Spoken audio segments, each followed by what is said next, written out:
Hello viewers, welcome to Tamil Christian channel.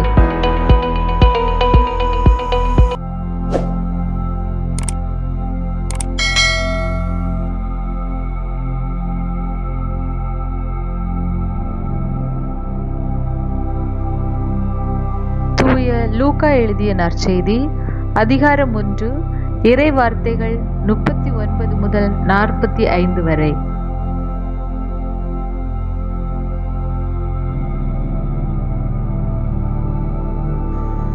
லூக்கா 1:39.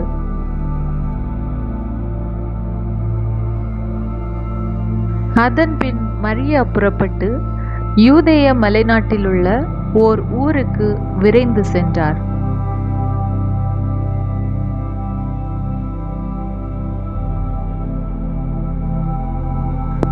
லூக்கா 1:40.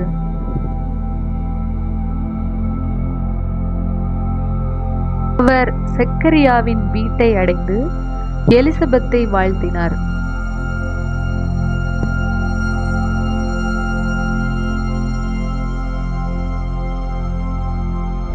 லூக்கா 1:41.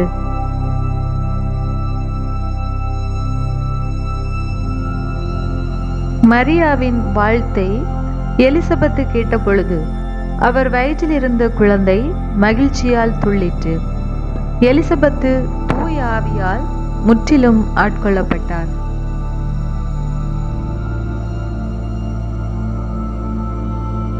லூக்கா 1:42 மற்றும் 43.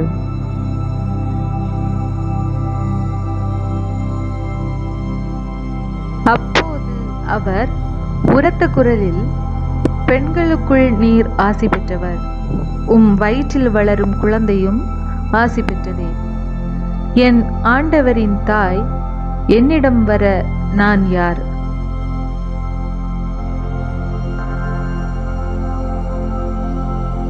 லூக்கா 1:44.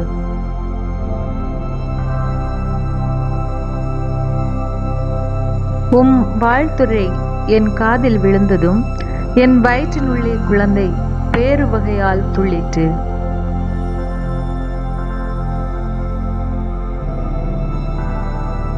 லூக்கா 1:45.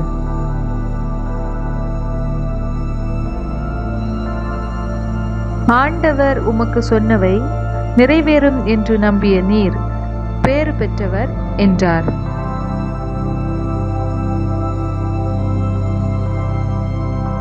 தூய லூக்கா எழுதிய நற்செய்தி அதிகாரம் 10 இறை வார்த்தைகள் 17 முதல் 22 வரை.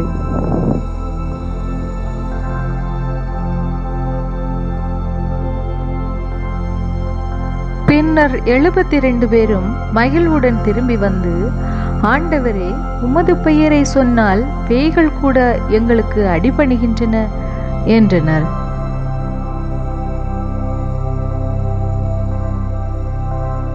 அதற்கு அவர், வானத்திலிருந்து சாத்தான் மின்னலை போல விழக்கண்டேன்.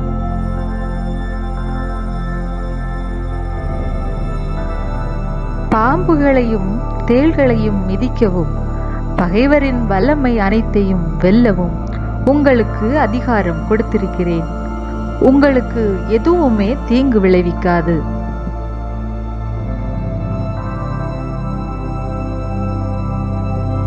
ஆயினும் தீய ஆவிகள் உங்களுக்கு அடிபணிகின்றன என்பது பற்றி மகிழ வேண்டாம். மாறாக உங்கள் பெயர்கள் விண்ணகத்தில் எழுதப்பட்டிருக்கின்றன என்பது பற்றியே மகிழுங்கள் என்றார்.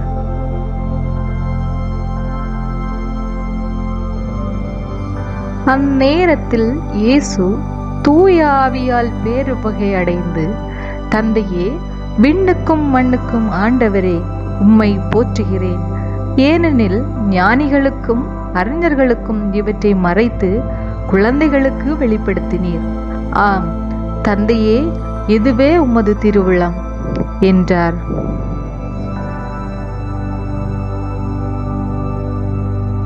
என் தந்தை எல்லாவற்றையும் என்னிடத்தில் ஒப்படைத்திருக்கிறார். தந்தையை தவிர வேறு எவரும் மகனை அறியார். தந்தை யாரென்று மகனுக்கு தெரியும். மகன் யாருக்கு வெளிப்படுத்த விரும்புகிறாரோ அவருக்கும் தெரியும். வேறு எவரும் தந்தையை அறியார் என்று கூறினார்.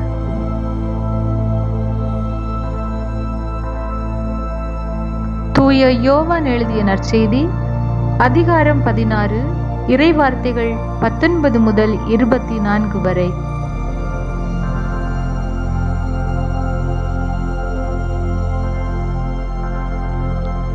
அவர்கள் தம்மிடம் கேள்வி கேட்க விரும்புவதை அறிந்த இயேசு அவர்களிடம் கூறியது, இன்னும் சிறிது காலத்தில் நீங்கள் என்னை காண மாட்டீர்கள், மீண்டும் சிறிது காலத்தில் என்னை காண்பீர்கள் என்று நான் சொன்னதை பற்றி உங்களிடையே சிந்தித்துக் கொண்டிருக்கிறீர்கள்.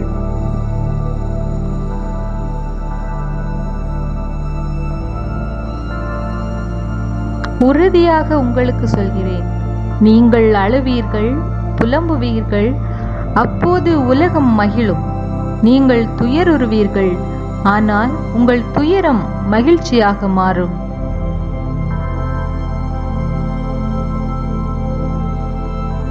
பிள்ளையை பெற்றெடுக்கும் போது தாய் தனக்கு பேறுகாலம் வந்துவிட்டதால் வேதனை அடைகிறார். ஆனால் பிள்ளையை பெற்றெடுத்த பின்பு உலகில் ஒரு மனித உயிர் தோன்றியுள்ளது என்னும் மகிழ்ச்சியால் தம் வேதனையை அவர் மறந்து விடுகிறார்.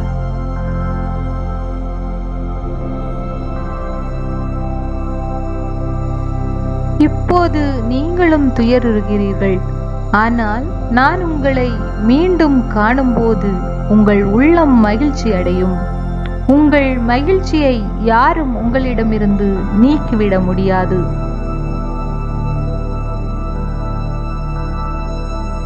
அந்நாளில் நீங்கள் என்னிடம் எதையும் கேட்க மாட்டீர்கள்.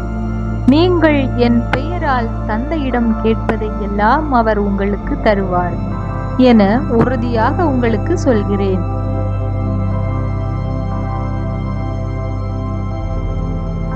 இதுவரை நீங்கள் என் பெயரால் எதையும் கேட்டதில்லை.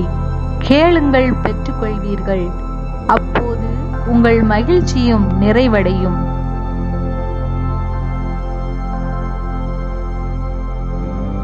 தூய மார்க் எழுதிய நற்செய்தி அதிகாரம் 13 இறைவார்த்தைகள் 9 முதல் 13 வரை.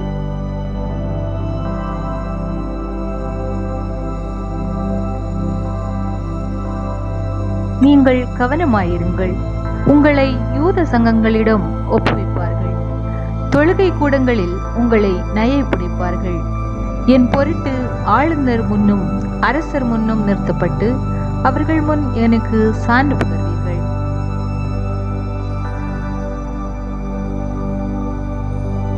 ஆனால் எல்லா மக்களினத்தவர்க்கும் முதலில் நற்செய்தி அறிவிக்கப்பட வேண்டும்.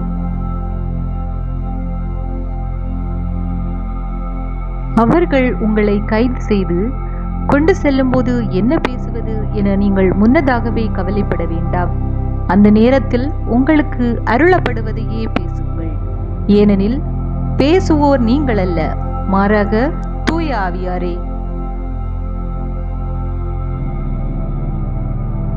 மேலும் சகோதரர் சகோதரிகள் தம்முடன் சகோதரர் சகோதரிகளையும் தந்தை பிள்ளையையும் கொல்வதற்கு என ஒப்புவிப்பர்.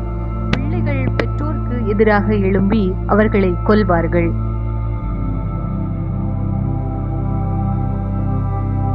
எனது பெயரின் பொருட்டு எல்லாரும் உங்களை வெறுப்பர், ஆனால் இறுதி வரை மன உறுதியுடன் இருப்பவரே மீட்பு பெறுவர். யோவான் எழுதிய நற்செய்தி அதிகாரம் 11 இறைவார்த்தைகள் 1 முதல் 16 வரை.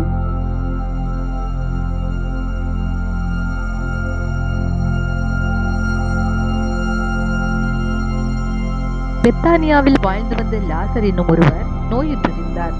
அவ்வூரில்தான் மரியாவும் அவருடைய சகோதரியான மார்த்தாவும் வாழ்ந்து வந்தனர்.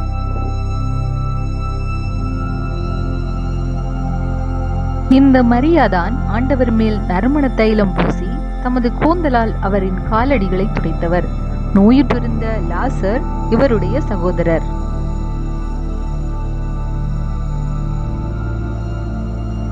லாசரின் சகோதரிகள் இயேசுவிடம் ஆள் அனுப்பி, ஆண்டவரே, உன் நண்பன் நோயுற்றிருக்கிறான் என்று தெரிவித்தார்கள்.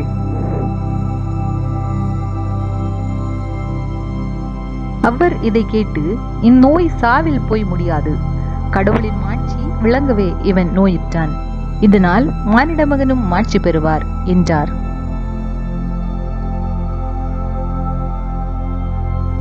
மார்த்தாவிடமும் அவருடைய சகோதரியான மரியாவிடமும் லாசரிடமும் இயேசு அன்பு கொண்டிருந்தார்.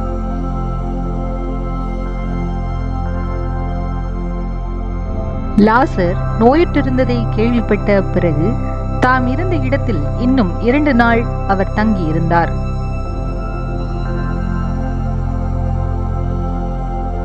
பின்னர் தம் சீடரிடம் மீண்டும் யூதேயாவுக்கு போவோம் வாருங்கள் என்று கூறினார்.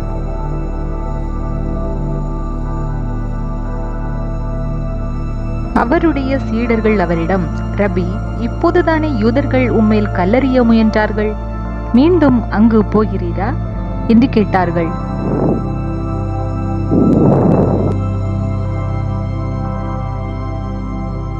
இயேசு மறுமொழியாக, பகலுக்கு 12 மணி நேரம் உண்டு அல்லவா? பகலில் நடப்பவர் இடறி விழுவதில்லை, ஏனெனில் பகல் ஒளியில் பார்க்க முடிகிறது.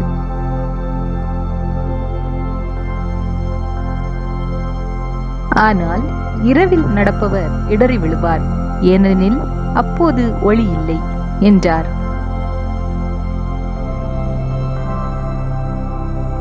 இவ்வாறு கூறிய பின், நம் நண்பன் லாசர் தூங்குகிறான், நான் அவனை எழுப்புவதற்காக போகிறேன் என்றார்.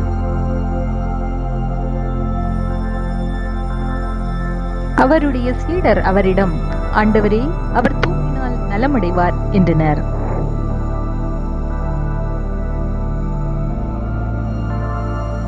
இயேசு அவருடைய சாவை குறிப்பிட்டே இவ்வாறு சொன்னார். வெறும் தூக்கத்தையே அவர் குறிப்பிட்டதாக அவர்கள் நினைத்தார்கள்.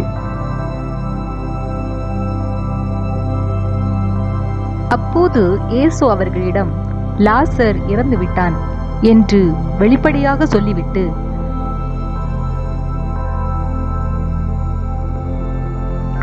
நான் அங்கு இல்லாமல் போனது பற்றி உங்கள் பொருட்டு மகிழ்கிறேன், ஏனெனில் நீங்கள் என்னை நம்புவதற்கு இது ஒரு வாய்ப்பாகிறது. அவனிடம் போவோம் வாருங்கள் என்றார்.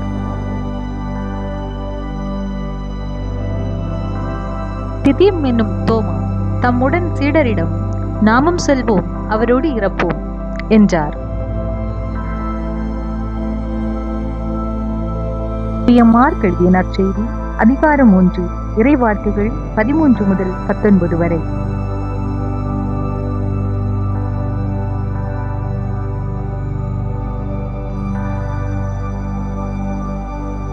அதன்பின் இயேசு மலைமேல் ஏறி தாம் விரும்பியவர்களை தம்மிடம் வரவழைத்தார். அவர்களும் அவரிடம் வந்தார்கள். தம்மோடு இருக்கவும், நற்செய்தியை பறைசாற்ற அனுப்பப்படவும், பேய்களை ஓட்ட அதிகாரம் கொண்டிருக்கவும் அவர் 12 நியமித்தார்.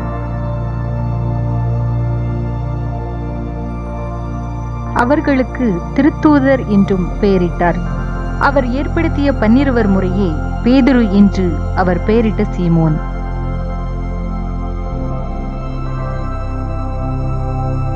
செபதேயுவின் மகன் யாக்கோபு, யாக்கோபின் சகோதரரான யோவான், இவ்விருவருக்கும் இடியை போன்றோர் என பொருள்படும் பொவனகேர்சு என்று அவர் பெயரிட்டார்.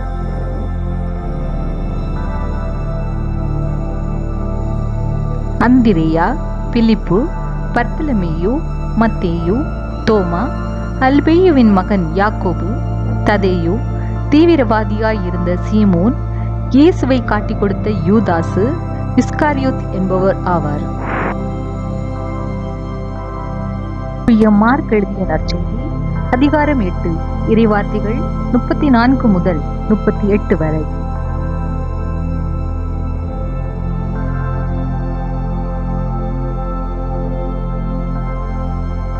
பின்பு அவர் மக்கள் கூட்டத்தையும் சீடரையும் தம்மிடம் வரவழைத்து, என்னை பின்பற்ற விரும்பும் எவரும் தன்னலம் துறந்து தம் சிலுவையை தூக்கிக் கொண்டு என்னை பின்பற்றட்டும்.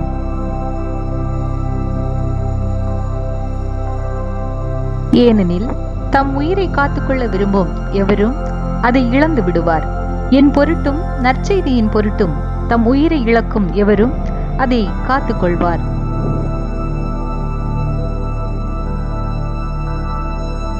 ஒருவர் உலகம் முழுவதையும் தமதாக்கிக் கொண்டாலும் தம் வாழ்வையை இழப்பாரெனில் அவருக்கு கிடைக்கும் பயன் என்ன?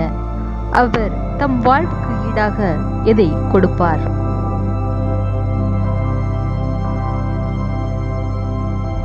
பாவத்தில் உழலும் இவ்விபச்சார தலைமுறையினருள் என்னை குறித்தும் என் வார்த்தைகளை குறித்தும் வெட்கப்படும் ஒவ்வொருவரை பற்றி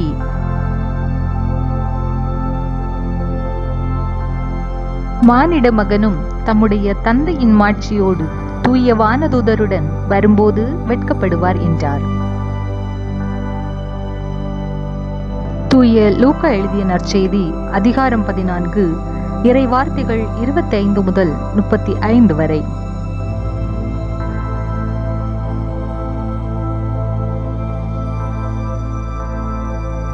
பெருந்திரளான மக்கள் இயேசுவோடு சென்று கொண்டிருந்தனர். அவர் திரும்பி பார்த்து அவர்களிடம் கூறியது,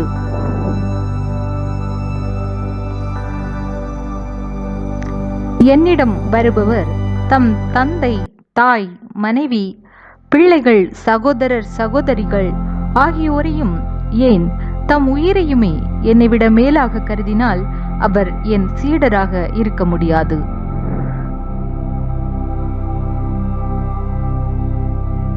தம் சிலுவையை சுமக்காமல் என் பின் வருபவர் எனக்கு சீடராய் இருக்க முடியாது.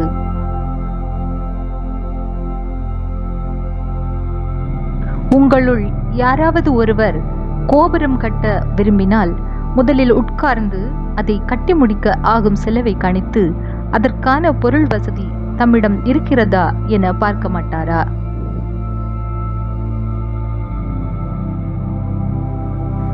இல்லாவிட்டால் அதற்கு அடித்தளமிட்ட பிறகு அவர் கட்டி முடிக்க இயலாமல் இருப்பதை பார்க்கும் யாவரும் ஈழனமாக இம்மனிதன் கட்டத் தொடங்கினான், ஆனால் முடிக்க இயலவில்லை என்பார்களே.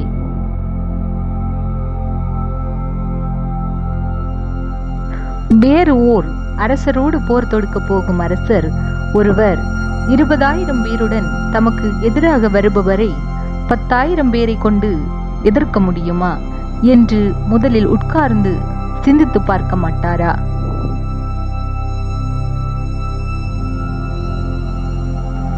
எதிர்க்க முடியாதெனில் அவர் தொலையில் இருக்கும் போதே தூதரை அனுப்பி அமைதிக்கான வழியை தேட மாட்டாரா?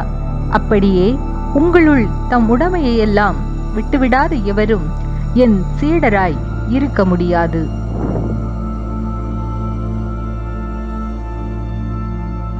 உப்பு நல்லது, ஆனால் அது உவர் பெற்று போனால் எதை கொண்டு அதை உவர்ப்புள்ளதாக்க முடியும்? அது நிலத்துக்கோ எருகுழிக்கோ பயனற்றது, அது வெளியே கொட்டப்படும். கேட்க செவியுள்ளோர் கேட்கட்டும். தூய மத்தேயு எழுதிய நற்செய்தி அதிகாரம் 26 இறை வார்த்தைகள் 17 முதல் 29 வரை.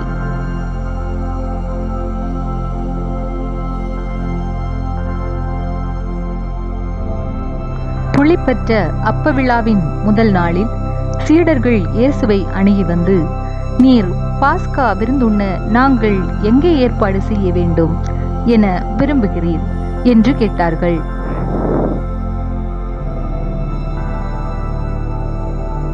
இயேசு அவர்களிடம், நீங்கள் புறப்பட்டு நகருக்குள் சென்று இன்னாரிடம் போய், எனது நேரம் நெருங்கி வந்துவிட்டது, என் சீடர்களோடு உம் வீட்டில் பாஸ்கா கொண்டாடப் போகிறேன் என போதகர் கூறுகிறார் என சொல்லுங்கள் என்றார்.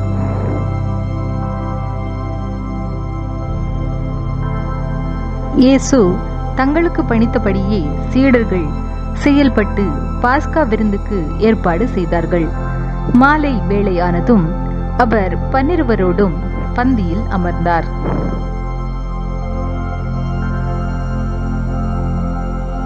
அவர்கள் உண்டு கொண்டிருந்த பொழுது அவர், உங்களுள் ஒருவன் என்னை காட்டிக் கொடுப்பான் என உறுதியாக உங்களுக்கு சொல்கிறேன் என்றார்.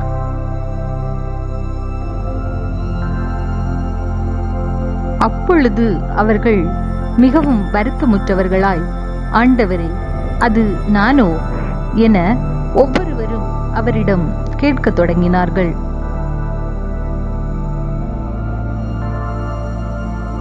அதற்கு அவர், என்னுடன் பாத்திரத்தில் தொட்டு உண்பவனே என்னை காட்டிக் கொடுப்பான்.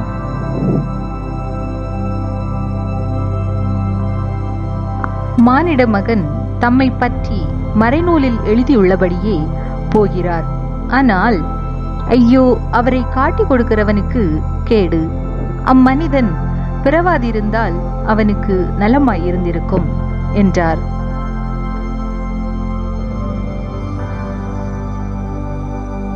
அவரை காட்டிக் கொடுத்த யூதாசும், ரபி, நானோ என அவரிடம் கேட்க, இயேசு, நீயே சொல்லிவிட்டாய் என்றார்.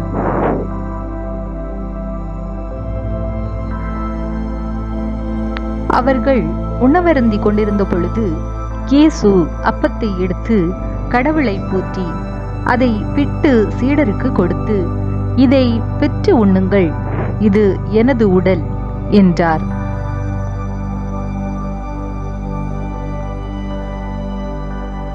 பின்பு கிண்ணத்தை எடுத்து கடவுளுக்கு நன்றி செலுத்தி அவர்களுக்கு கொடுத்து, இதில் உள்ளதை அனைவரும் பருகுங்கள்.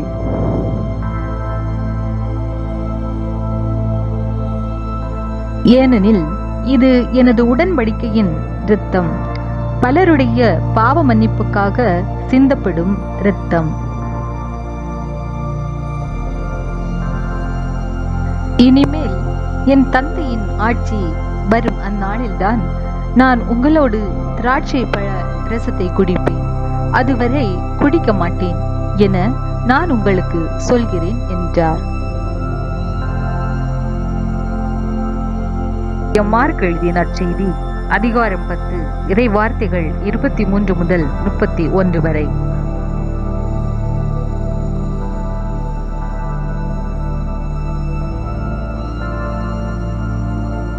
இயேசு சுற்றிலும் திரும்பி பார்த்து தம் சீடரிடம், செல்வர் இறையாட்சிக்கு உட்படுவது மிகவும் கடினம் என்றார்.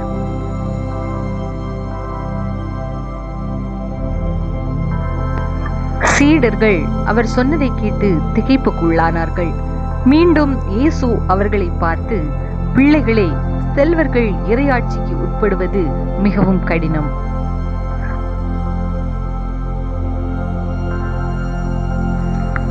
அவர்கள் இறையாட்சிக்கு உட்படுவதை விட ஊசையின் காதில் ஒட்டகம் நுழைவது எளிது என்றார்.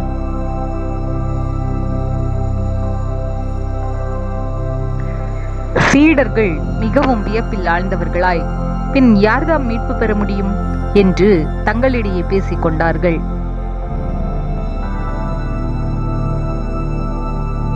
இயேசு அவர்களை கூர்ந்து நோக்கி, மனிதரால் இது இயலாது, ஆனால் கடவுளுக்கு அப்படியல்ல, கடவுளால் எல்லாம் இயலும் என்றார்.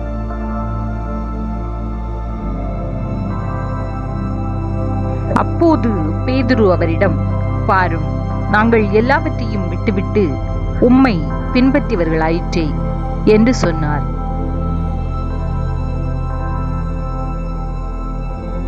அதற்கு இயேசு, உறுதியாக உங்களுக்கு சொல்கிறேன், என் பொருட்டும் நற்செய்தியின் பொருட்டும் வீடுகளையோ சகோதரர்களையோ சகோதரிகளையோ தாயையோ தந்தையையோ பிள்ளைகளையோ நிலப்புலன்களையோ விட்டுவிட்ட எவரும்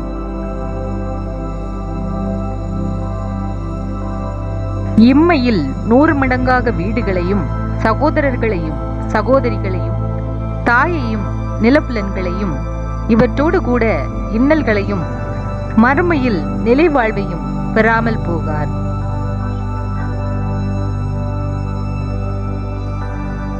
முதன்மையானோர் பலர் கடைசியாவர், கடைசியானோர் முதன்மையாவர் என்றார்.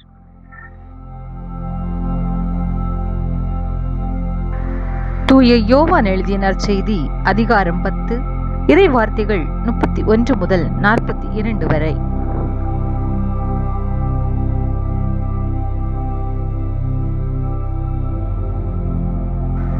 அவர் மேல் எறிய யூதர்கள் மீண்டும் கற்களை எடுத்தனர். இயேசு அவர்களை பார்த்து, தந்தையின் சொற்படி பல நற்செயல்களை உங்கள் முன் செய்து காட்டியிருக்கிறேன். அவற்றுள் எச்செயலுக்காக என் மேல் கல்லறிய பார்க்கிறீர்கள் என்று கேட்டார்.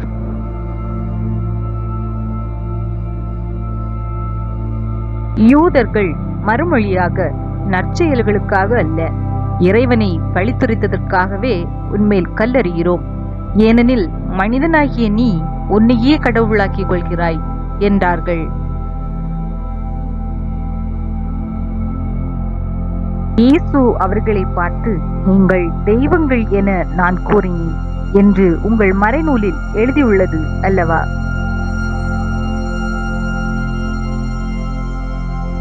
கடவுளுடைய வார்த்தையை பெற்றுக்கொண்டவர்களே தெய்வங்கள் என்று சொல்லப்படுகிறார்கள். மறைநூல் வாக்கு என்றும் அழியாது.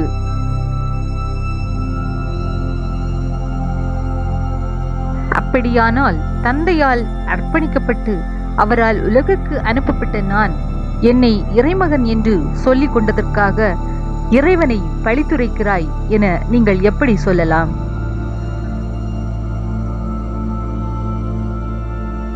நான் என் தந்தைக்குரிய செயல்களை செய்யவில்லை என்றால் நீங்கள் என்னை நம்ப வேண்டாம்.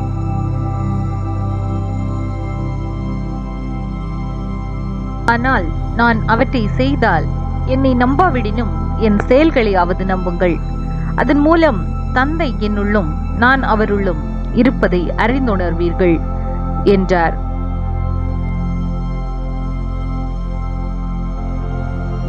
இதை கேட்டு அவர்கள் அவரை மீண்டும் பிடிக்க முயன்றார்கள். ஆனால் அவர்கள் கையில் அகப்படாமல் அவர் அங்கிருந்து சென்றார்.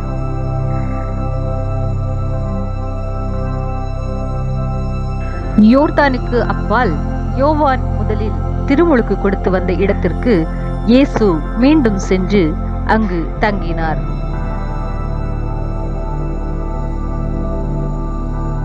பலர் அவரிடம் வந்தனர். அவர்கள் யோவான் அருமடையாளம் எதையும் செய்யவில்லை, ஆனால் அவர் இவரை பற்றி சொன்னதெல்லாம் உண்மையாயிற்று என பேசிக்கொண்டனர். அங்கே பலர் அவரிடம் நம்பிக்கை கொண்டனர்.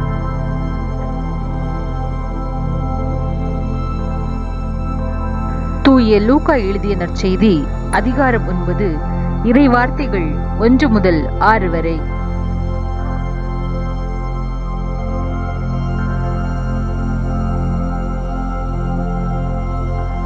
இயேசு 12 ஒன்றாக வரவழைத்து பேய்களை எல்லாம் அடக்கவும் பிணிகளை போக்கவும் வல்லமையும் அதிகாரமும் அவர்களுக்கு கொடுத்தார்.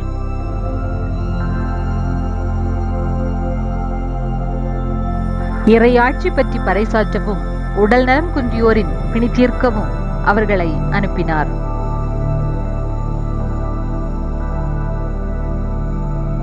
அப்போது அவர்களை நோக்கி, பயணத்திற்கு கைத்தடி, பை, உணவு, பணம் போன்ற எதையும் எடுத்துக்கொண்டு போக வேண்டாம். ஓர் அங்கி போதும். நீங்கள் எந்த வீட்டிற்குள் சென்றாலும் அங்கேயே தங்கியிருங்கள். அங்கிருந்தே புறப்படுங்கள்.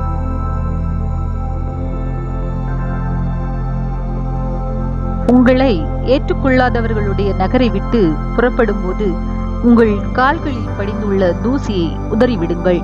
இதுவே அவர்களுக்கு எதிரான சான்றாகும் என்றார்.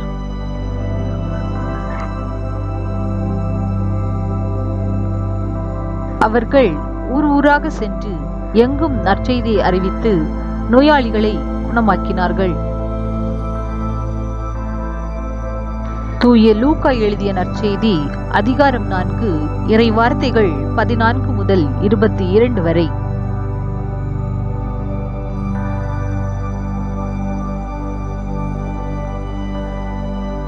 பின்பு இயேசு தூய ஆவியின் வல்லமை உடையவராய் கலிலேயாவுக்கு திரும்பி போனார்.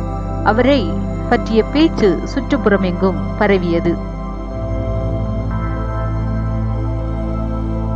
அவர் அவர்களுடைய தொழுகை கூடங்களில் கற்பித்து வந்தார். எல்லாரும் அவரை பற்றி பெருமையாக பேசினர். இயேசு தாம் வளர்ந்த ஊராகிய நாசரேத்துக்கு வந்தார். தமது வழக்கத்தின்படி ஓய்வு நாளில் தொழுகை கூடத்திற்கு சென்று வாசிக்க எழுந்தார்.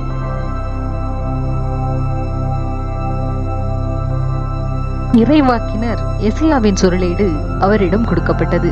அவர் அதை பிரித்த போது கண்ட பகுதியில் இவ்வாறு எழுதியிருந்தது: ஆண்டவருடைய ஆவி என் மேல் உள்ளது, ஏனெனில் அவர் எனக்கு அருள் பொழிவு செய்துள்ளார். ஏழைகளுக்கு நற்செய்தியை அறிவிக்கவும், சிறைப்பட்டோர் விடுதலை அடைவர்,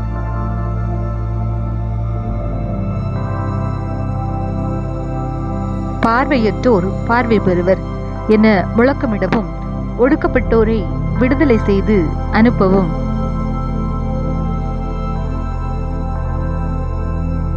ஆண்டவர் அருள் தரும் ஆண்டினை முழக்கமிட்டு அறிவிக்கவும் அவர் என்னை அனுப்பியுள்ளார்.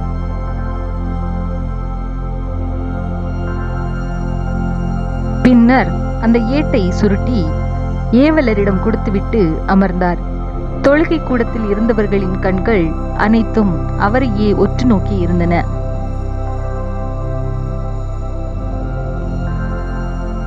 அப்பொழுது அவர் அவர்களை நோக்கி, நீங்கள் கேட்ட இந்த மறைநூல் வாக்கு இன்று நிறைவேறிற்று என்றார்.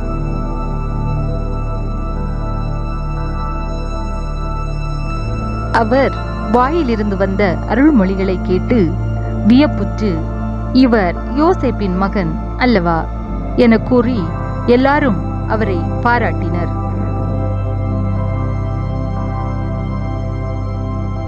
தூய மத்தேயு எழுதிய நற்செய்தி அதிகாரம் 17 இறை வார்த்தைகள் 14 முதல் 21 வரை.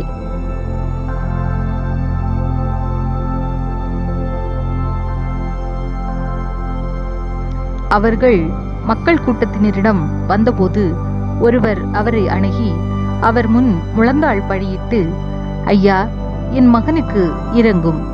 அவன் வலிப்பு நோயால் பெரிதும் துன்புறுகிறான். அடிக்கடி தீயிலும் தண்ணீரிலும் விழுகிறான்.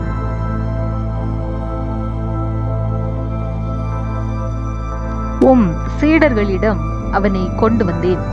அவனை குணமாக்க அவர்களால் முடியவில்லை என்றார்.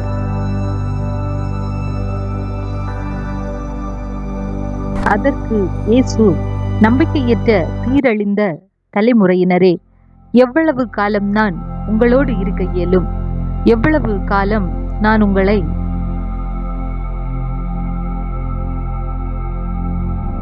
பொறுத்து கொள்ள இயலும்?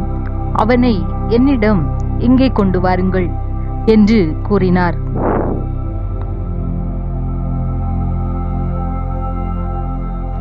கொண்டு வந்ததும் இயேசு அப்பேயை கடிந்து கொள்ளவே அது அவனை விட்டு வெளியேறியது. அந்நேரமே சிறுவன் குணமடைந்தான்.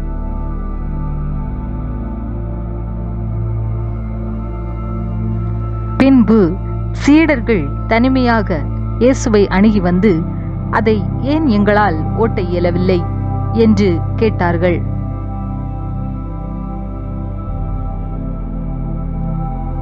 இயேசு அவர்களை பார்த்து, உங்கள் நம்பிக்கை குறைவுதான் காரணம்.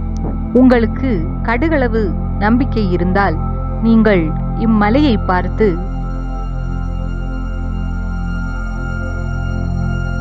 இறந்து பெயர்ந்து அங்கு போ என கூறினால் அது பெயர்ந்து போகும்.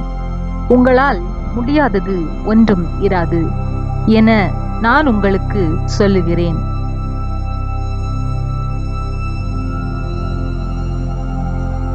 இவ்வகை பேய் இறைவேண்டலினாலும் நோன்பினாலுமே அன்றி வேறு எதனாலும் வெளியேறாது என்றார்.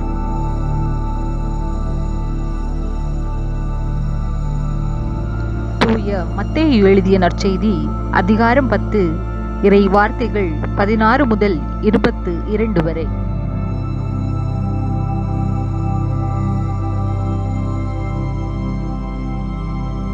இதோ ஓநாய்களிடையே ஆடுகளை அனுப்புவதைப் போல நான் உங்களை அனுப்புகிறேன். எனவே பாம்புகளைப் போல முன்மதி உடையவர்களாகவும் புறாக்களைப் போல கபடு அற்றவர்களாகவும் இருங்கள்.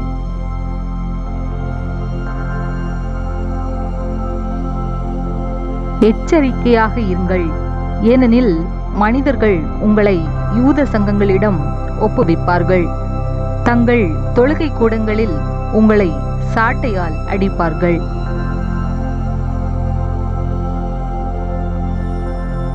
என் பொருட்டு ஆளுநர்களிடமும் அரசர்களிடமும் உங்களை இழுத்து செல்வார்கள். இவ்வாறு யூதர்கள் முன்னும் பிற இனத்தவர் முன்னும் சான்று பகர்வீர்கள்.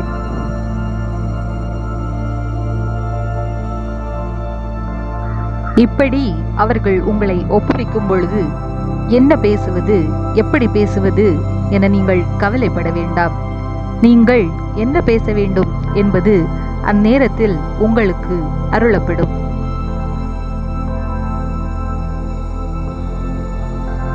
ஏனெனில் பேசுபவர் நீங்கள் அல்ல, மாறாக உங்கள் தந்தையின் ஆவியாரே உங்கள் வழியாய் பேசுவார்.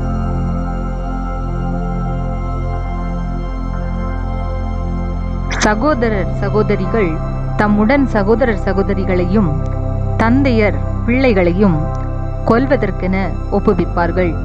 பிள்ளைகள் பெற்றோருக்கு எதிராக எழுந்து அவர்களை கொல்வார்கள்.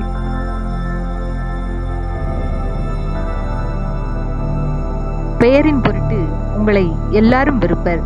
இறுதி வரை மன உறுதியுடன் இருப்போரே மீட்கப்படுவர்.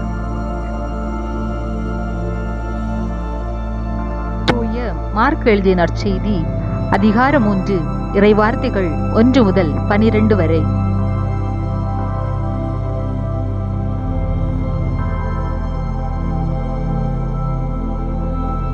அவர் மீண்டும் தொழுகை கூடத்திற்குள் சென்றார்.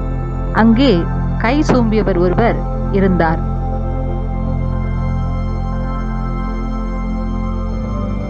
சிலர் இயேசு மீது குற்றம் சுமத்தும் நோக்குடன் ஓய்வு நாளில் அவர் அவரை குணப்படுத்துவாரா என்று கூர்ந்து கவனித்துக் கொண்டே இருந்தனர்.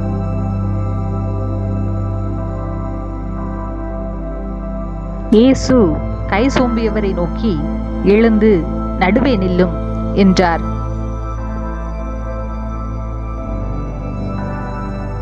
பின்பு அவர்களிடம், ஓய்வு நாளில் நன்மை செய்வதா தீமை செய்வதா, உயிரை காப்பதா அழிப்பதா, எது முறை என்று அவர் கேட்டார். அவர்களோ பேசாதிருந்தார்கள்.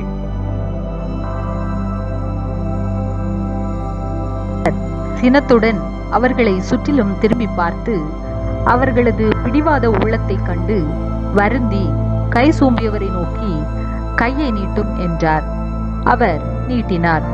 அவருடைய கை மீண்டும் நலமடைந்தது.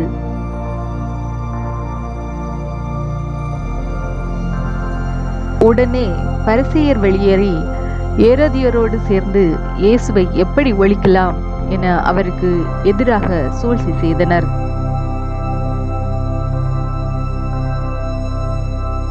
இயேசு அங்கிருந்து புறப்பட்டு தம் சீடருடன் கடலோரம் சென்றார்.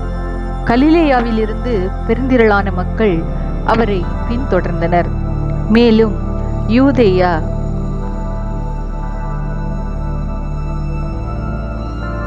எருசலேம், இதுமேயா, யோர்தான் அக்கரை பகுதி, தீர், சீதோன் ஆகிய இடங்களிலிருந்தும் பெருந்திரளான மக்கள் அவர் செய்தவற்றை எல்லாம் கேள்வியுற்று அவரிடம் வந்தனர்.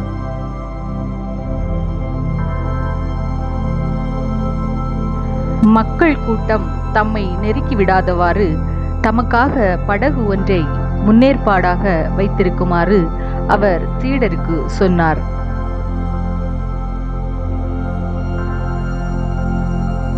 ஏனெனில் பலரை அவர் குணமாக்கியதால் நோயுற்றோர் அனைவரும் அவரை தொட வேண்டுமென்று வந்து அவர் மீது விழுந்து கொண்டிருந்தனர்.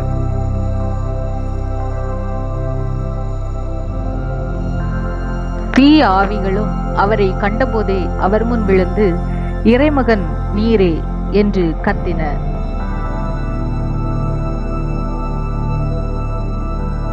அவரோ தம்மை வெளிப்படுத்த வேண்டாமென அவற்றிடம் மிக கண்டிப்பாய் சொன்னார்.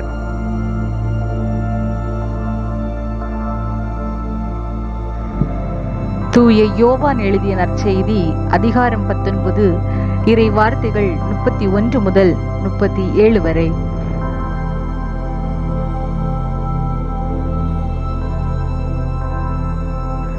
அன்று பாஸ்கா விழாவுக்கு ஏற்பாடு செய்யும் நாள்.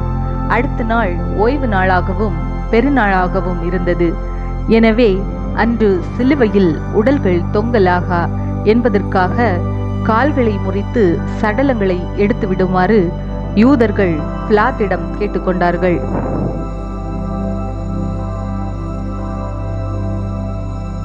ஆகவே படைவீரர் வந்து இயேசுவோடு சிலுவையில் அறையப்பட்டிருந்தவருள் ஒருவனுடைய கால்களை முதலில் முறித்தார்கள். பின்னர் மற்றவனுடைய கால்களையும் முறித்தார்கள்.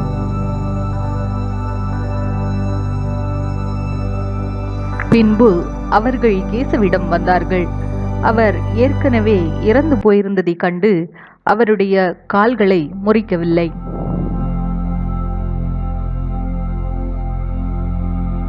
ஆனால் படைவீரருள் ஒருவர் இயேசுவின் விலாவை ஈட்டியால் குத்தினார். உடனே இரத்தமும் தண்ணீரும் வடிந்தன.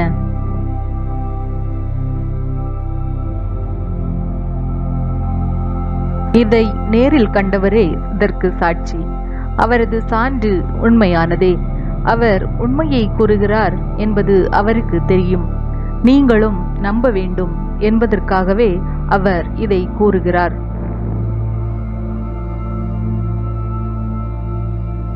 எந்த எலும்பும் முறிபடாது என்னும் மறைநூல் வாக்கு இவ்வாறு நிறைவேறியது.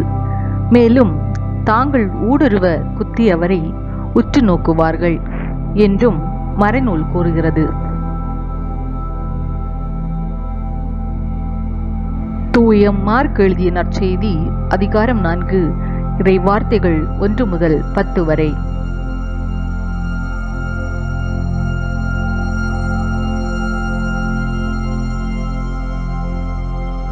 அவர் மீண்டும் கடலோரத்தில் கற்பிக்கத் தொடங்கினார். மாபெரும் மக்கள் கூட்டம் அவரிடம் ஒன்று கூடி வர அவர் கடலில் நின்ற ஒரு படகில் ஏறி அமர்ந்தார். திரண்டிருந்த மக்கள் அனைவரும் கடற்கரையில் இருந்தனர்.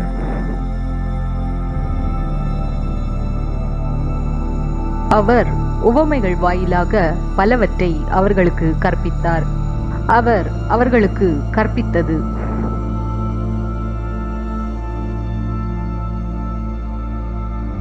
இதோ கேளுங்கள். விதைப்பவர் ஒருவர் விதைக்க சென்றார். அவர் விதைக்கும் பொழுது சில விதைகள் வழியோரம் விழுந்தன. பறவைகள் வந்து அவற்றை விழுங்கிவிட்டன.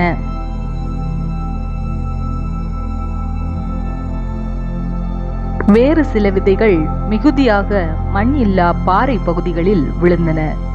அங்கே மண் ஆழமாக இல்லாததால் அவை விரைவில் முளைத்தன.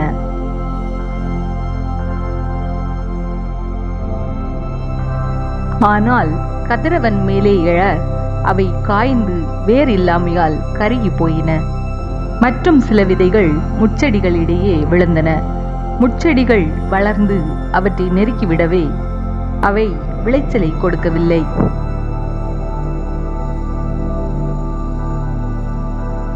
ஆனால் இன்னும் சில விதைகள் நல்ல நிலத்தில் விழுந்தன. அவை முளைத்து வளர்ந்து சில 30 மடங்காகவும் சில 60 மடங்காகவும் சில 100 மடங்காகவும் விளைச்சலை கொடுத்தன.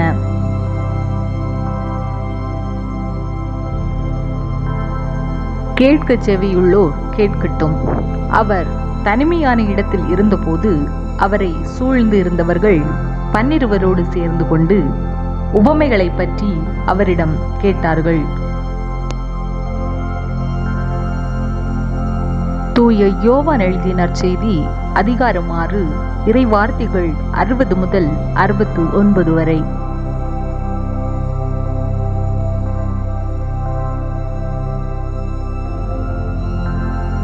அவருடைய சீடர் பலர் இதை கேட்டு இதை ஏற்றுக்கொள்வது மிக கடினம், இப்பேச்சை இன்னும் கேட்டுக்கொண்டிருக்க முடியுமா என்று பேசிக்கொண்டனர்.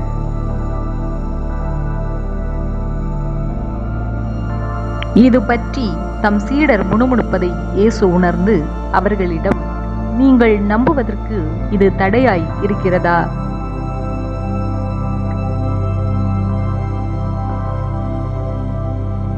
அப்படியானால் மானிட மகன் தாம் முன்பு இருந்த இடத்திற்கு ஏறி செல்வதை நீங்கள் கண்டால் அது உங்களுக்கு எப்படி இருக்கும்?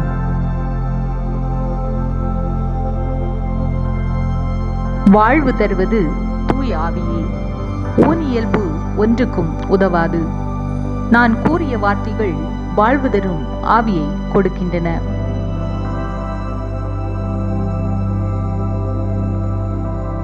அப்படி இருந்தும் உங்களுள் சிலர் என்னை நம்பவில்லை என்றார். நம்பாதோர் யார் யார் என்பதும் தம்மை காட்டிக் கொடுக்கவிருப்பவன் யார் என்பதும் இயேசுவுக்கு தொடக்கத்திலிருந்தே தெரிந்திருந்தது.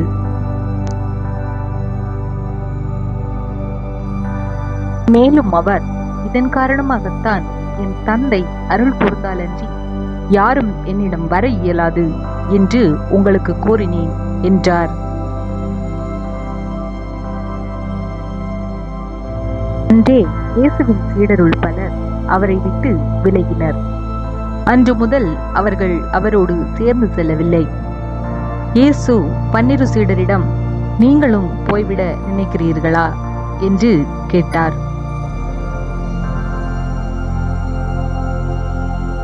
சீமோன் பேதுரு மறுமொழியாக, ஆண்டவரே, நாங்கள் யாரிடம் போவோம்? நிலைவாழ்வு அளிக்கும் வார்த்தைகள் உம்மிடம்தானே உள்ளன.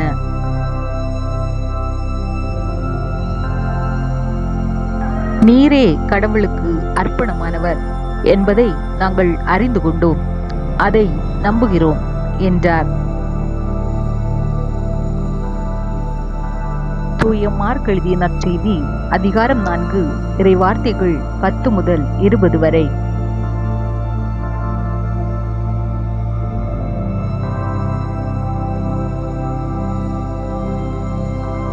அவர் தனிமையான இடத்தில் இருந்தபோது அவரை சூழ்ந்து இருந்தவர்கள் 12 சேர்ந்து கொண்டு உவமைகளை பற்றி அவரிடம் கேட்டார்கள்.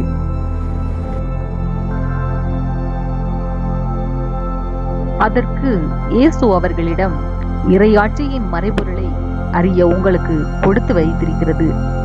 புறம்பே இருக்கிறவர்களுக்கோ எல்லாம் உவமைகளாகவே இருக்கின்றன.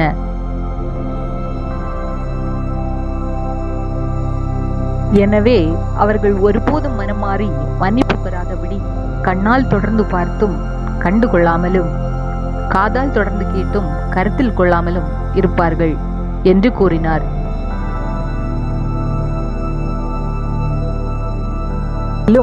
அவர் அவர்களை நோக்கி, இந்த உவமை உங்களுக்கு புரியவில்லையா?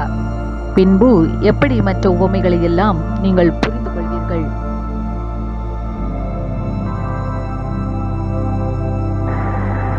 விதைப்பவர் இறைவார்த்தையை விதைக்கிறார். வழியோரம் விழுந்த விதைகளுக்கு ஒப்பானவர்கள் வார்த்தையை கேட்பார்கள். ஆனால் அதை கேட்டவுடன் சாத்தான் வந்து அவர்களுள் விதைக்கப்பட்ட வார்த்தையை எடுத்து விடுகிறான்.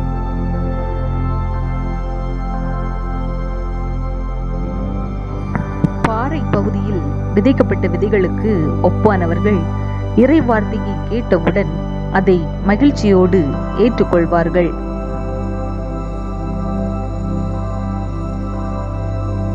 ஆனால் அவர்கள் வேறற்றவர்கள், சிறிது காலமே நிலைத்திருப்பவர்கள். இறை வார்த்தையின் பொருட்டு இன்னலோ இடுக்கண்ணோ நேர்ந்தவுடனே அவர்கள் தடுமாற்றம் அடைவார்கள்.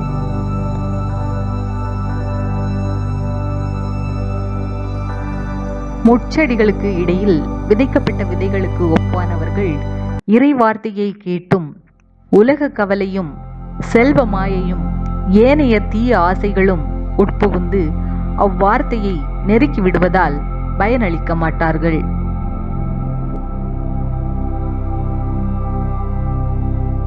நல்ல நிலத்தில் விதைக்கப்பட்ட விதைகளுக்கு ஒப்பானவர்கள் இறை வார்த்தையை கேட்டு அதை ஏற்றுக்கொண்டு பயனளிப்பார்கள்.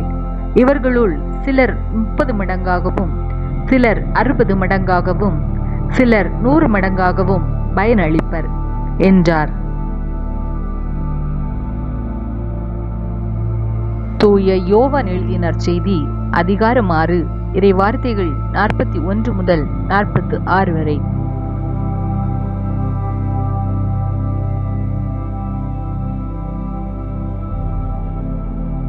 விண்ணகத்திலிருந்து இறங்கி வந்த உணவு நானே என்று இயேசு கூறியதால் யூதர்கள் அவருக்கு எதிராக முணுமுணுத்தார்கள்.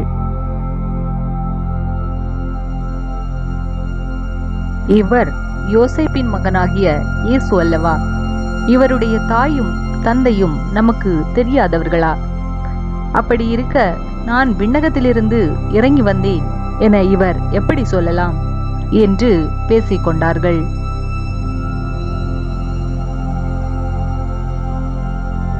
இயேசு அவர்களை பார்த்து கூறியது, உங்களிடையே முணுமுணுக்க வேண்டாம். என்னை அனுப்பிய தந்தை ஈர்த்தால் ஒழிய எவரும் என்னிடம் வர இயலாது. என்னிடம் வருபவரை நானும் இறுதி நாளில் உயிர்த்தெழ செய்வேன். கடவுள் தாமே அனைவருக்கும் கற்றுத்தருவார் என இறைவாக்கு நூல்களில் எழுதியுள்ளது. தந்தைக்கு செவி சாய்ந்து அவரிடமிருந்து கற்றுக்கொண்ட அனைவரும் என்னிடம் வருவர். கடவுள் தாமே கற்றுத்தருவார் என்பதிலிருந்து தந்தையை எவராவது கண்டுள்ளார் என்று பொருள் கொள்ளக்கூடாது. கடவுளிடமிருந்து வந்துள்ளவர் மட்டுமே கடவுளை கண்டுள்ளார். மார்க் எழுதிய நற்செய்தி அதிகாரம் 16 இறை வார்த்தைகள் 13 முதல் 19 வரை.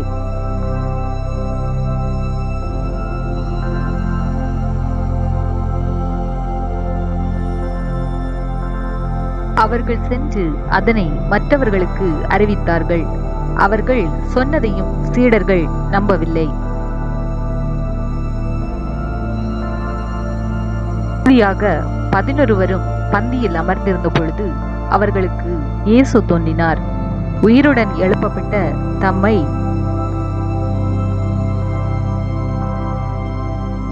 கண்டவர்கள் சொன்னதை நம்பாமல் அவர்கள் கடின உள்ளத்தோடு இருந்தமையால் அவர் அவர்களுடைய நம்பிக்கையின்மையை கண்டித்தார்.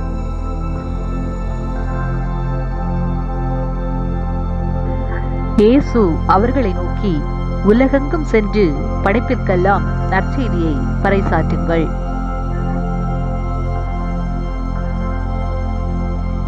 நம்பிக்கை கொண்டு திருமுழுக்கு பெறுவோர் மீட்பு பெறுவர். நம்பிக்கையற்றவரோ தண்டனை தீர்ப்பு பெறுவர்.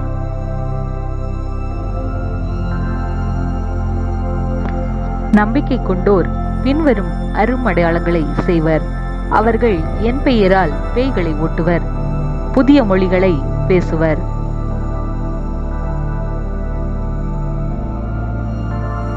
பாம்புகளை தம் கையால் பிடிப்பர், கொல்லும் நஞ்சை குடித்தாலும் அது அவர்களுக்கு தீங்கு இழைக்காது.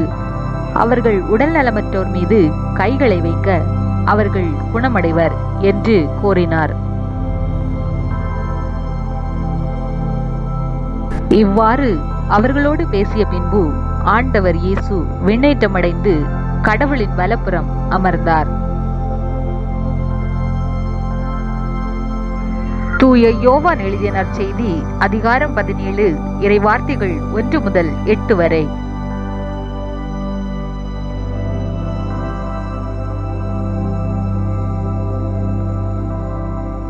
இவ்வாறு பேசிய பின் இயேசு வானத்தை அண்ணாந்து பார்த்து வேண்டியது, தந்தையே, நேரம் வந்துவிட்டது. உம் மகன் உம்மை மாட்சிப்படுத்துமாறு நீர் மகனை மாட்சிப்படுத்தும்.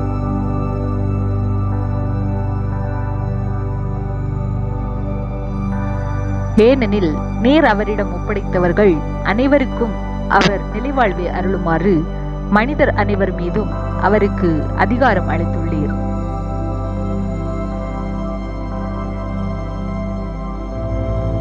உண்மையான ஒரே கடவுளாகிய உம்மையும் நீர் அனுப்பிய இயேசு கிறிஸ்துவையும் அறிவதே நிலைவாழ்வு.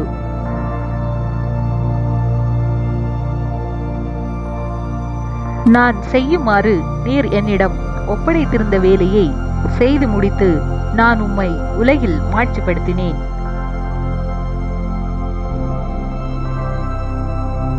தந்தையே, உலகம் தோன்றும் முன்பே நீர் என்னை மாட்சிப்படுத்தியுள்ளீர்.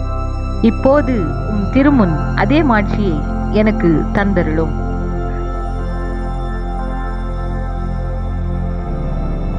நீர் இவ்வுலகிலிருந்து தேர்ந்தெடுத்து என்னிடம் ஒப்படைத்த மக்களுக்கு நான் உமது பெயரை வெளிப்படுத்தினேன்.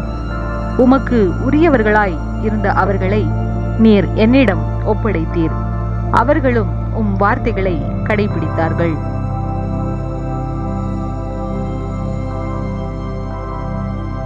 நீர் எனக்கு தந்தவை அனைத்தும் உம்மிடமிருந்தே வந்தவை என்பது இப்போது அவர்களுக்கு தெரியும்.